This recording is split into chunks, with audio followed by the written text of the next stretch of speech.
नमस्कार दोस्तों, my YouTube channel eco teach में आप सभी का हार्दिक स्वागत है।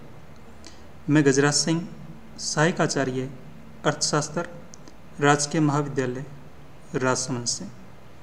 आज हम केंद्रीय प्रवृत्ति के माप का अध्ययन करेंगे।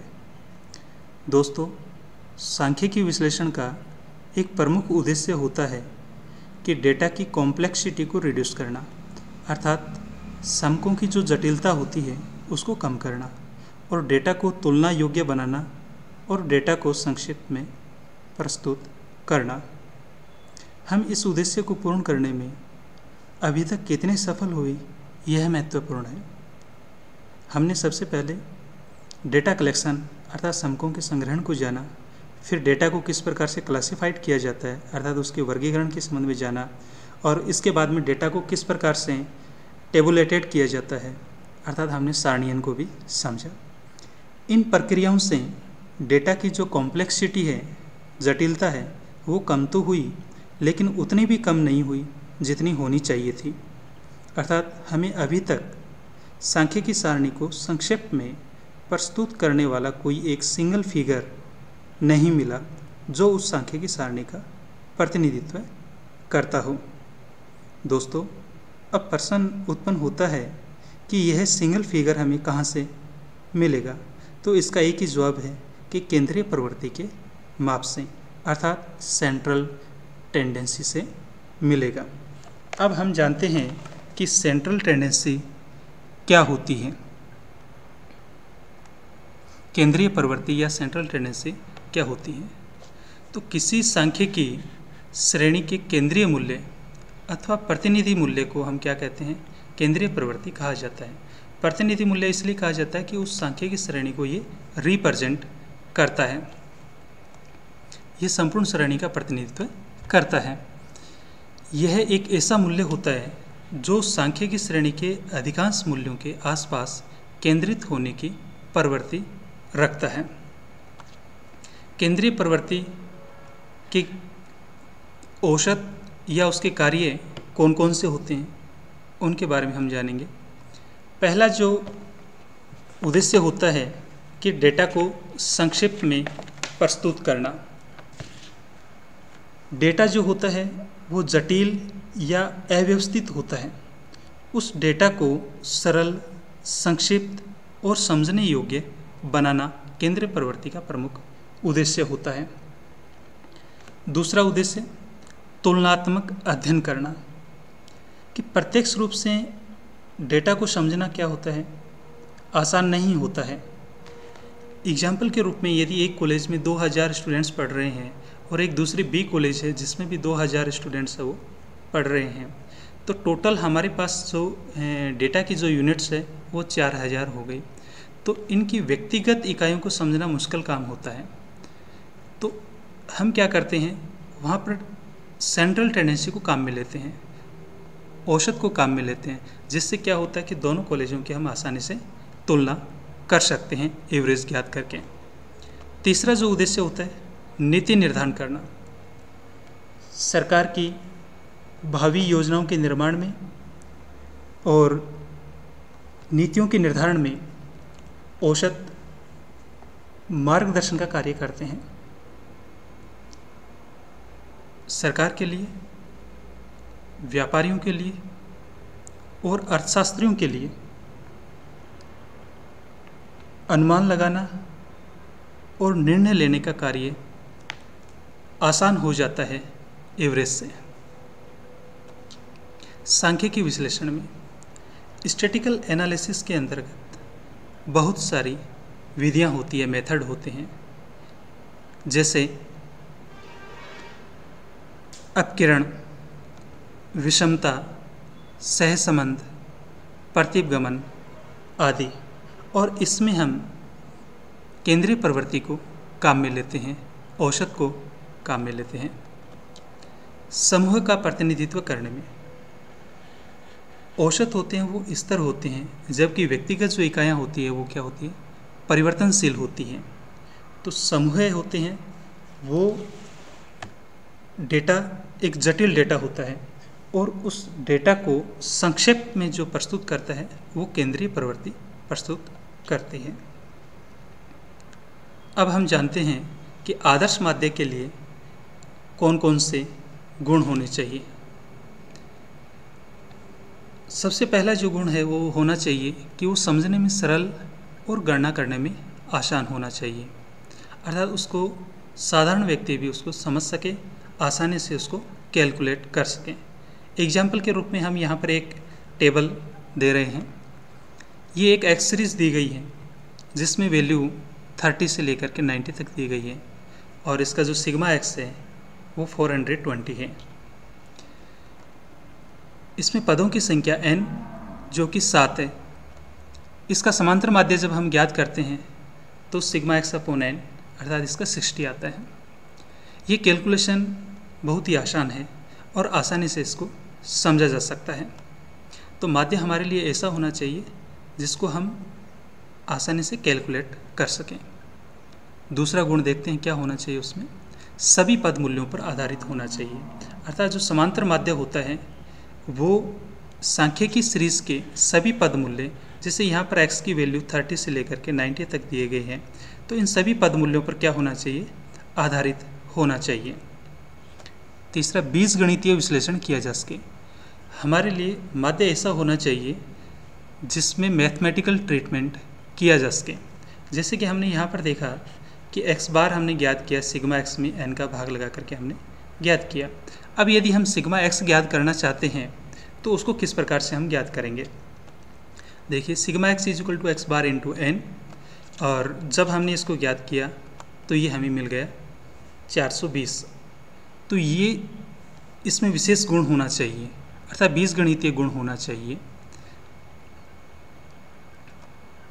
प्रतिदर्श में परिवर्तनों से प्रभावित नहीं होना चाहिए। माध्य ऐसा होना चाहिए कि उसमें सैम्पलिंग जो फ्लैक्चुएशंस होते हैं उनसे कम प्रभावित हो, और समांतर माध्य एक ऐसा माध्य होता है जो सैम्पलिंग फ्लैक्चुएशन से कम प्रभावित होता है।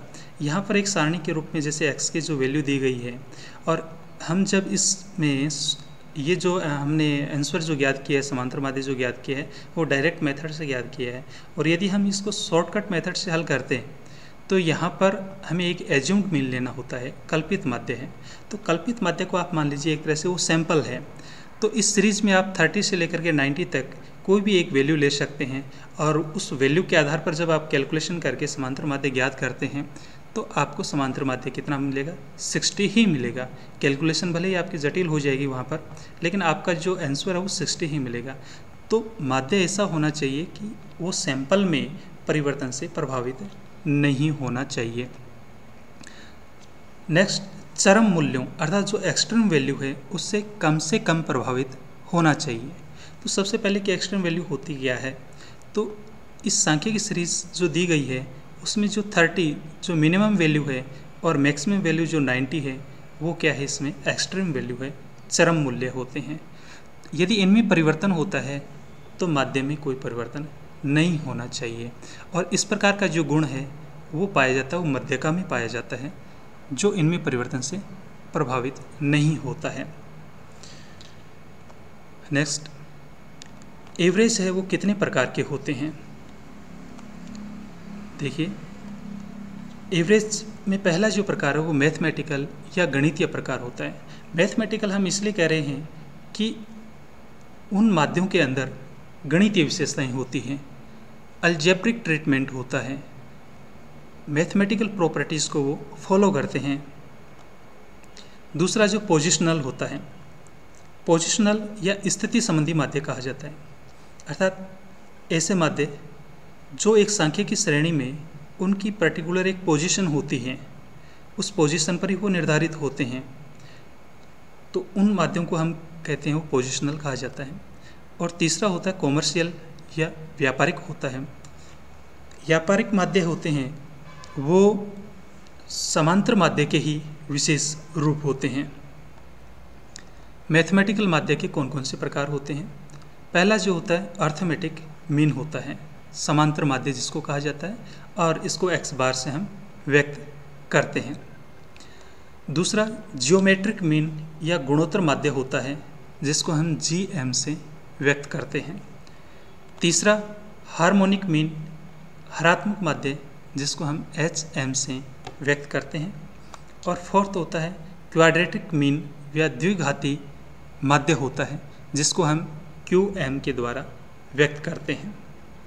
तो गणितीय माध्य कुल कितने प्रकार के हुए? 4 प्रकार के, arithmetic mean, geometric mean, harmonic mean और क्वाड्रेटिक मीन। अब हम बात करते हैं पोजिशनल की। पोजिशनल में जो पहला होता है मीडियन, जिसको मध्यका कहा जाता है और इसको M से व्यक्त करते हैं। मध्यका के अंदर क्या होता है कि जो मध्यका है उससे आधे पद मूल्य क्या होते हैं, उससे स्मॉलर होते हैं, कम होते हैं, और आधे पद मूल्य होते हैं वो लार्जर होते हैं।